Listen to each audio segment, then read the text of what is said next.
En las redes sociales, estamos siempre en las plataformas activos con ustedes y recuerden también que estamos en Telegram con el usuario @primerapagina.gb. A esta hora 7 de la mañana con 29 minutos que seguimos en nuestro segmento de entrevistas, esta vez conversando con Juan Carlos Monedero. Gracias por madrugar con nosotros, gracias por acompañarnos esta jornada. Por favor, un placer.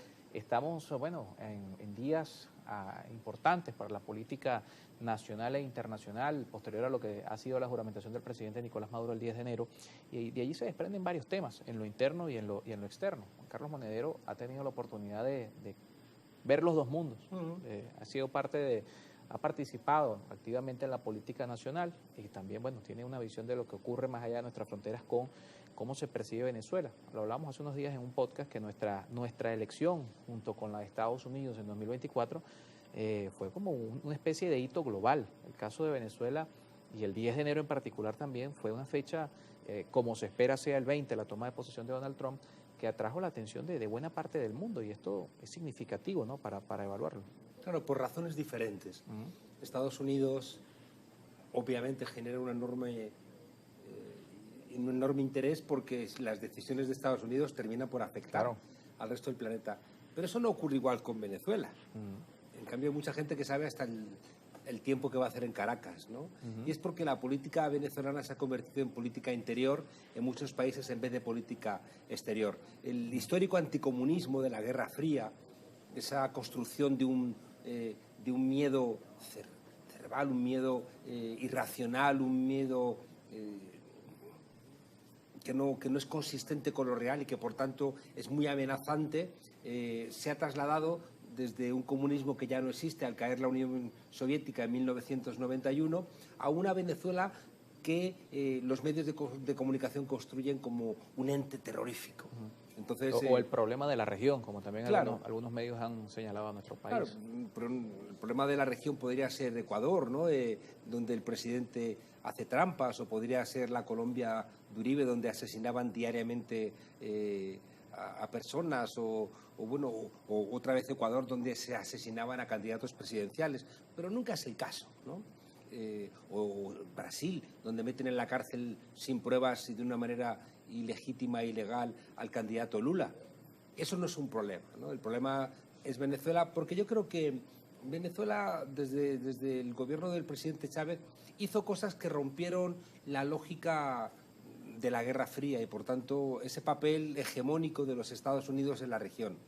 El presidente Chávez organizó la UNASUR, organizó la CELAC, que era un llamamiento a que todos los países latinoamericanos se juntaran para negociar con los organismos financieros internacionales, con los propios Estados Unidos, y eso era un anatema para Estados Unidos, porque los imperios siempre quieren... un sistema paralelo al que establecieron en su momento otros. Los imperios siempre quieren negociar individualmente, igual que un empresario quiere negociar no con un sindicato, sino con cada trabajador, ¿no? Reactivó la Organización de Países Productores del Petróleo, estaba en marcha el Banco del Sur, se habló de una moneda del sur, de no gestionar el dinero del petróleo internacional en dólares sino en otras monedas. Entró en América Latina China y Rusia como dos actores que estaban vetados por los acuerdos de Yalta y Potsdam de 1944 y 45. Entonces, que parece que todavía tenían que marcar su impronta. Y todo eso fue cambiando y amenazaron al presidente Chávez de que se portara bien, no se portó bien, intentaron tumbarle por todos los medios posibles, con un paro petrolero, con sabotajes, con un golpe de Estado, pero todo les fracasaba. Y después vieron una oportunidad con el fallecimiento prematuro del comandante Chávez, aprovechando además como un hundimiento de los precios del petróleo, porque Arabia Saudí los bajó para luchar contra el fracking, para que no fuera rentable, e intentaron en ese momento también acorralar a Venezuela a ver si la debilidad del traslado de poder desde Chávez a Maduro les daba la ocasión, pero también fracasaron. Y yo creo que concentraron todas las opciones en la toma de posesión, pero también ha sido otra vez la montaña que ha parido un ratón. Han intentado constantemente decir, no, la maldad, y se le piden cosas a Venezuela que no se piden en ningún otro país. Sí, por ejemplo, hay países que están diciendo hoy que, bueno, en Venezuela no habrá reconocimiento hasta que se muestren las actas. O el caso de Colombia, donde el canciller también dice que el reconocimiento de Maduro está sujeto a la publicación de los resultados. El tema de las actas es uno de los grandes fraudes mediáticos que está a la altura de las armas de destrucción masiva en Irak. y que mucha gente ha comprado, y incluso líderes de la izquierda o gente decente, demócrata, que dice, ¿dónde están las actas? ¿Dónde están las actas? Yo le preguntaría a la gente qué harían si en su país la oposición invalida cualquier cosa que diga el órgano electoral, el árbitro electoral. En España es el Ministerio del Interior. ¿Qué no estarían diciendo de Venezuela si fuera el Ministerio del Interior, dependiente aquí de Diosdado Cabello, el que tuviera que establecer, ¿no?, cuáles son los resultados electorales? Claro. Bueno, pues en España es así. Aquí hay un poder electoral que es independiente, ¿no? Heredero también de la lógica de Bolívar, de que hubiera más poderes. Bueno, ¿qué haríamos en nuestros países si de repente el Partido Popular o Vox, la derecha y la extrema derecha, dice no reconocemos el resultado de lo que diga el Ministerio del Interior, no reconocemos el resultado de lo que diga el Consejo Nacional Electoral? Pues lo lógico es que dijéramos, pues entonces que lo sancionen los jueces. ¿Qué es lo que hizo aquí? Bueno, pues si no va a creer la oposición lo que diga el Consejo Nacional Electoral, haga un contencioso electoral y que sean los jueces los que lo establezcan, el Tribunal Supremo. El Tribunal Supremo pone en marcha los protocolos legales propios de Venezuela, pide las actas a todos los que lo tienen, al Consejo Nacional Electoral, al PSUV, a los partidos de la oposición, que todos se lo entregan, menos que curioso Edmundo González. Y después de evaluar todas las actas, dice, el ganador ha sido Nicolás Maduro. Y ahí se tendría que haber terminado el problema. Porque cuando el Tribunal Supremo en Estados Unidos dice ha ganado Al Gore, ha ganado George Bush y no Al Gore, se termina la discusión. Cuando en México dice ha ganado Claudia Sheinbaum y no Xochitl Gálvez, se termina la discusión. Cuando en España el Tribunal Constitucional dice no se van a revisar las actas de los votos nulos en España ante un recurso del Partido Socialista, se acaba la discusión. A mí no me gusta que sean los jueces los que tengan que dilucidar los problemas políticos, pero cuando hay una parte que no acepta las reglas del juego, ¿qué haces? ¿Qué te queda? ¿No?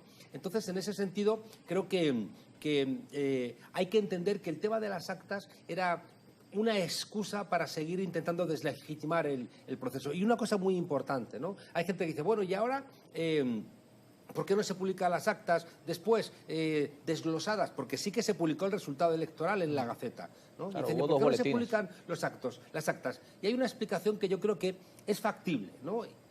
Y es como si de repente en un resultado electoral, ahora que hay inteligencia artificial, hubiera un video grabado con inteligencia artificial y el video real.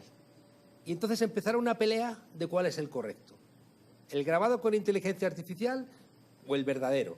Y creo que con las actas, si se hubiera publicado por parte del gobierno desglosadas las actas como se pedía desde todo el mundo, que no lo hacen sus países. Porque en nuestros países no hacemos eso, prácticamente ninguno. Pero aquí se exigía a Venezuela que lo hiciera. ¿Qué hubiera pasado? Le pido a la gente que lo piense. Pues que hubiera habido una guerra de actas. Hubiera una guerra de actas. Donde la oposición hubiera empezado a inventar hubiese actas. Defendido su verdad. Hubieran inventado actas con su inteligencia artificial y entonces hubiéramos estado, ¿qué?, 2 meses discutiendo cuáles eran las actas verdaderas y el presidente Maduro no se hubiera podido juramentar. ¿Qué era lo que buscaban? Hacer ruido y ruido y ruido para intentar evitar la juramentación. Yo creo que tal cual se han hecho las cosas, el presidente legítimo es Nicolás Maduro. He escuchado muchas mentiras en los medios internacionales diciendo el presidente Nicolás Maduro se autoproclama y han puesto una foto de él en la Asamblea Legislativa, donde quien estaba proclamándole era la Asamblea Legislativa y, por tanto, de autoproclamación nada. Aquí el único que se autoproclamó era Juan Guaidó, y todos esos que ahora no reconocen la legitimidad del presidente Maduro son los que reconocieron a Guaidó, que se colocó la banda él a sí mismo en una plaza. Yo creo que hay una gran hipocresía con lo que ocurre en Venezuela, que tiene 2 grandes razones de fondo, y no nos engañemos. Una es que Venezuela es un ejemplo en un momento de crisis del modelo neoliberal, de crisis de la geopolítica, donde ni Europa ni Estados Unidos tienen tanta importancia como tenían, con una crisis económica del mundo occidental terrible. Alemania está en recesión, Estados Unidos tiene profundos problemas económicos, y que tienen como objetivo que no haya un ejemplo alternativo. Igual que con la crisis del 73 dijeron tenemos que acabar con el Chile de Allende porque si no va a contaminar a la región. Hoy plantean si estamos dándonos zarpazos entre nosotros, porque el imperio norteamericano no va a terminar como los imperios últimos, el inglés, va a terminar más bien como los imperios romanos o asiáticos, ¿no? Con una disolución interna terrible. Y eso le hace también peligroso. Es decir, Estados Unidos puede estar al borde de una guerra civil. Entonces, termino. Hay un elemento, ya digo, de crisis geopolítica, donde Europa está en decadencia, donde Estados Unidos está en decadencia, donde hay otro mundo que está emergiendo, y Venezuela puede ser la bisagra entre lo mejor del viejo mundo y lo mejor del nuevo mundo. Y dicen, no, eso hay que acabar con ello. Hay que atacar a Venezuela, igual que en su momento no tenían que impedir que gobernase la izquierda en México y en Brasil. Y lo segundo, que nadie lo tiene que olvidar, y por favor, gente que nos está escuchando, no sean ustedes ingenuos. Si Venezuela no tuviera las mayores reservas de petróleo del mundo, Claro. no estarían mirando tanto a Venezuela. Recordemos la frase de Donald Trump: qué pena que no hubiéramos invadido Venezuela, o que no hubiéramos dado un golpe en Venezuela, porque ese petróleo, ahora que tenemos que comprarlo, sería nuestro.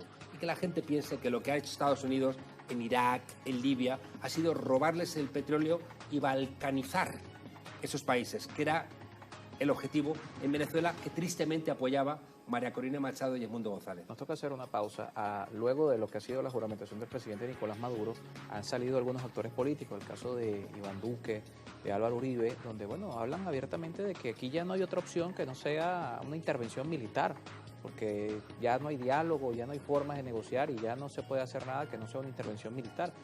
Y esto incluso ha llevado a algunos actores políticos venezolanos a decir, hay que estudiar seriamente esta propuesta. ¿Cómo ve Juan Carlos Monedero el escenario posterior a la juramentación y, por supuesto, la normalización de la política